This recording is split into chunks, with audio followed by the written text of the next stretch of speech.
साथियों नमस्कार।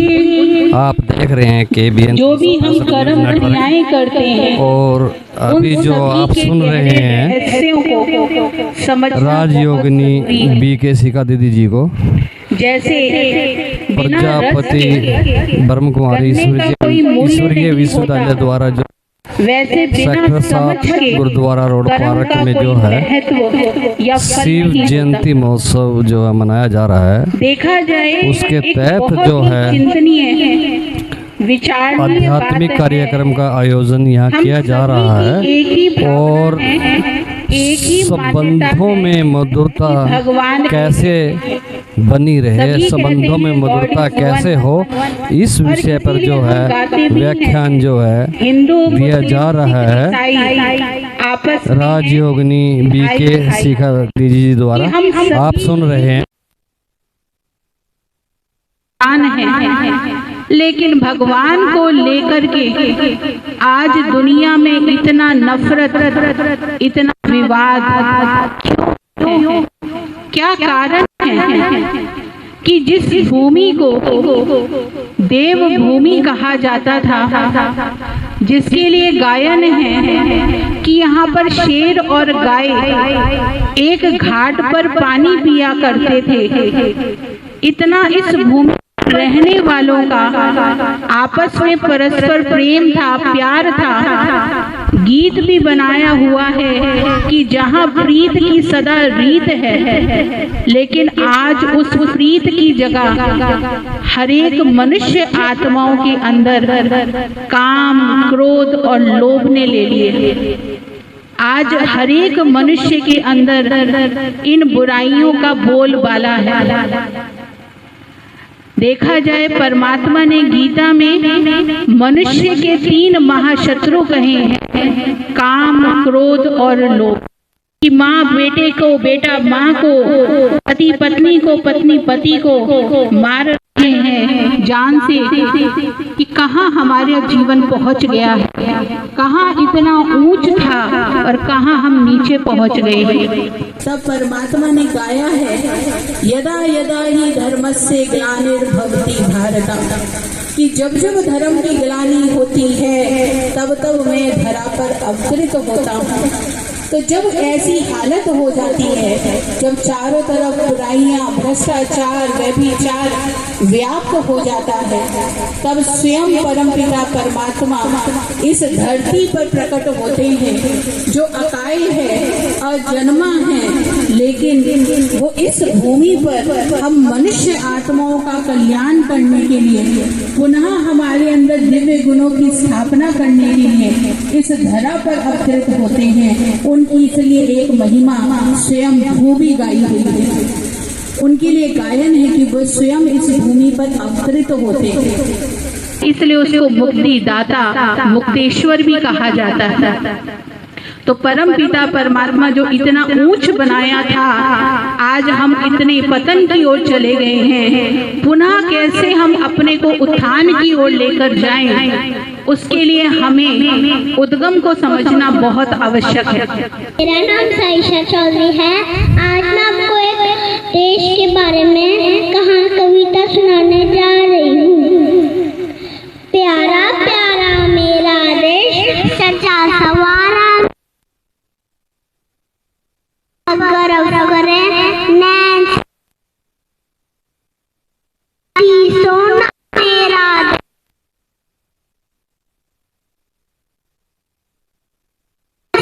आलौकिक सुख का कोना मेरा देश, आगे जाए मेरा देश, नित मुस्काए मेरा देश, इतिहासों में बार बार नाम कमाए मेरा देश। धन्यवाद। ओम शांति। BK रेणु दीदी जी आध्यात्मिक कार्यक्रम में जो है उपस्थित श्रद्धालुओं के समक्ष जो है अपनी वाणी के माध्यम से निराकार परमपिता परमात्मा श्रद्धालुओं को जागृत कर रही हैं आज के कार्यक्रम बी के बहन रेणु जी। एक बार दो दोस्त थे और एक जो दोस्त था वो बहुत बिजी रहता था, हमेशा ही धन दौलत कमाने में, बिजनेस नौकरी में बहुत ज्यादा व्यस्त रहता था। और दूसरा जो दोस्त था वो बड़ा आध्यात्मिक था।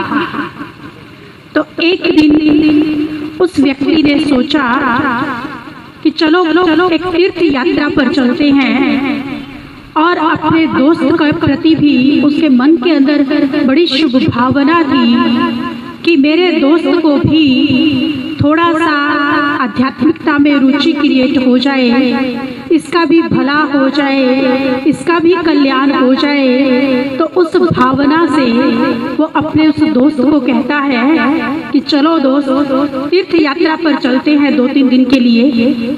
वो दोस्त कहता है आपको तो मालूम ही है ना कि मैं तो कितना व्यस्त रहता हूँ, मेरे पास तो समय ही नहीं है। तो फिर भी वो कैसे भी करके उसको थोड़ा सा एग्री करता है, चलो 2-3 दिन के लिए नहीं सही, चलो 1-1.5 दिन के बाद हम वापस आ जाएंगे, आप चलो। तो उसको ले जाता है वहाँ उस तीर्थ यात्रा पर, उसको बहुत शाही स्नान कराता है, बहुत सारे विद्वान पंडित, बहुत सारी शास्त्र कथाएं, बहुत कुछ उसको सुनाता है। और वो सोचता है इतने सुंदर माहौल में इतना सुंदर आध्यात्मिक ज्ञान सुनकर के शायद इसके जीवन में कुछ परिवर्तन आ जाए। परंतु वो देखता है कि उसके जीवन में उसका कोई भी रुझान आध्यात्मिकता की तरफ नहीं है, उसको कुछ इंटरेस्ट क्रिएट ही नहीं हो रहा है। तो वापस आता है और वापस आते आते एक शमशान घाट आता है। तो वो अपने दोस्त को वहां ले जाता है और जब वो शमशान घाट में उस दोस्त को ले जाता है, बहुत सारी चिताएं जल रही होती हैं। वो एक कोने में बैठा होता है और एकदम उसकी आंखों से आंसू बह रहे होते हैं, एकदम एक कोने में शांत। और वो दोस्त सोचता है कि तीर निशाने पे लग गया, अब तो इसके अंदर जागृति आ ही गई, ये ऐसा मौका होता है। जैसे ही वो उससे बाहर निकलते हैं, वो उस दोस्त को पूछता है, कहता है भाई आप रो क्यों रहे थे, क्या हुआ? तो वो दोस्त कहता है मैं इसलिए रो रहा था कि यूं ही पूरा जीवन कपड़े का व्यापार किया, अगर लकड़ी का व्यापार किया होता तो कितना अच्छा होता। हाँ, ये है आज के मानव की मानसिकता। ओम शांति।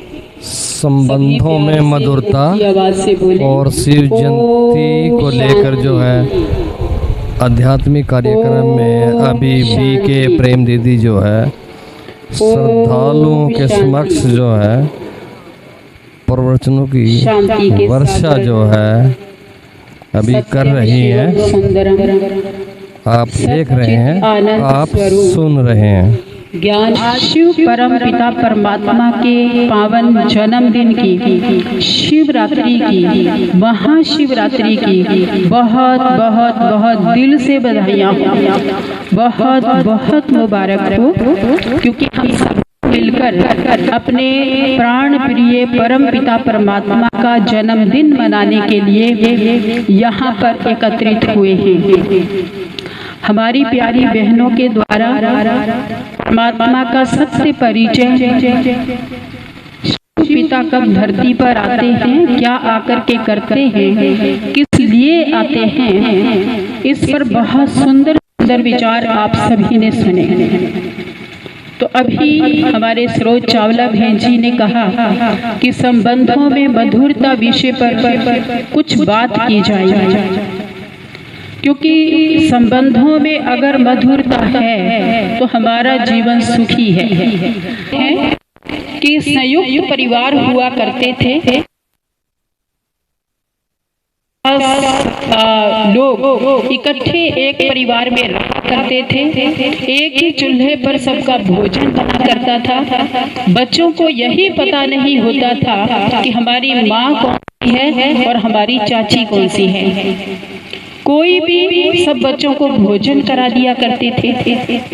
लेकिन जैसे जैसे मन में स्वार्थ आया, मैं और मेरा का प्रश्न आया कि ये मेरा बच्चा है, इसको थोड़ा ज्यादा कुछ ऐसी मिलावट जैसे क्रिएट हुई, तो फिर परिवार से एकाकी परिवार होने लगे, एकल परिवार होने लगे, सब अलग अलग रहने लगे।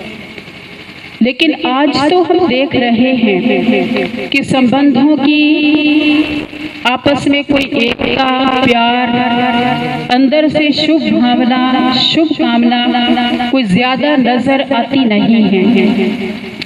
उसका कारण यही है कि स्वार्थ बढ़ता गया, मेरा बढ़ता गया है। कहते हैं एक समय था जब लोग कहा करते थे कि जो तेरा सो तेरा, जो मेरा वो भी तेरा, अर्थात जो मेरे पास है उसको भी आप यूज कर सकते हो।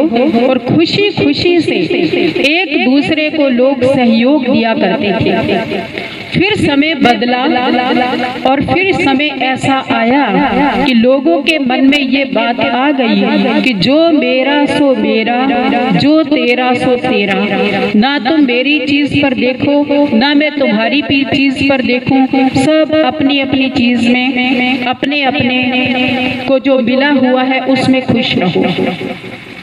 फिर ऐसा समय आ गया जो अब चल रहा है प्रैक्टिकल कि जो मेरा सो मेरा, जो तेरा वो भी मेरा, अर्थात दूसरे की चीज पर भी नजर जाती है।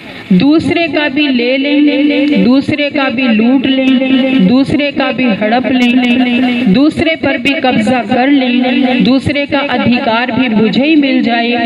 ऐसी वृत्तियां मानव के अंदर जागृत होने लग गई हैं। अगर हमारे मन में ये बात आए कि नहीं, मुझे परमात्मा ने देवता बनाकर, अपने समान दाता बनाकर इस धरती पर भेजा था।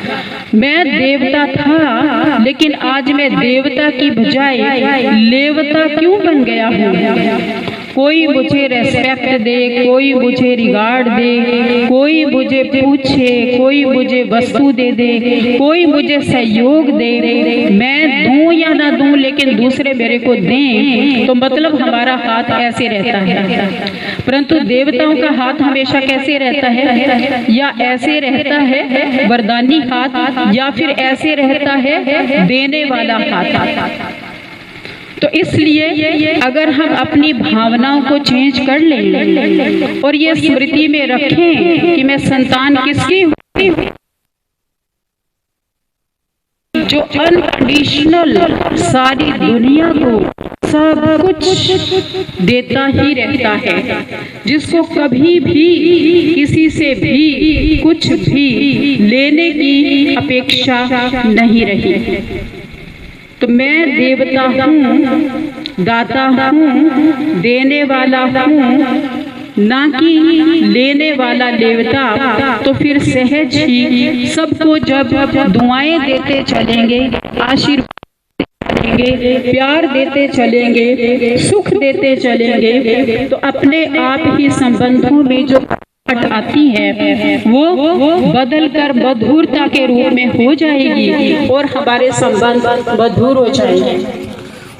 अभी जो है बीके बहन जी, बीके प्रेम बहन जी ने बताया कि अगर आप देवता बन जाएं, अर्थात जो है देने वाले बन जाएं, तो जो है बड़ी सारी अहंकार संबंधों में मधुरता जो है ज़्यादा होगी। संबंधों में जो है विरोधाभास सिर्फ इसी कारण है कि हम ये चाहने लगे हैं कि जो मेरा तो मेरा है ही, लेकिन जो दूसरों का वो भी मेरा है। ये जो भावना है, यही भावना जो है संबंधों को बिगाड़ रही है। आप देवता बनिए, अर्थात देने वाले बनिए, ऐसा जो है अभी बी के प्रेम बहन ने श्रद्धालुओं को बताया। साथियों, KBN 365 न्यूज़ नेटवर्क को लाइक करें, सब्सक्राइब करें और शेयर करें।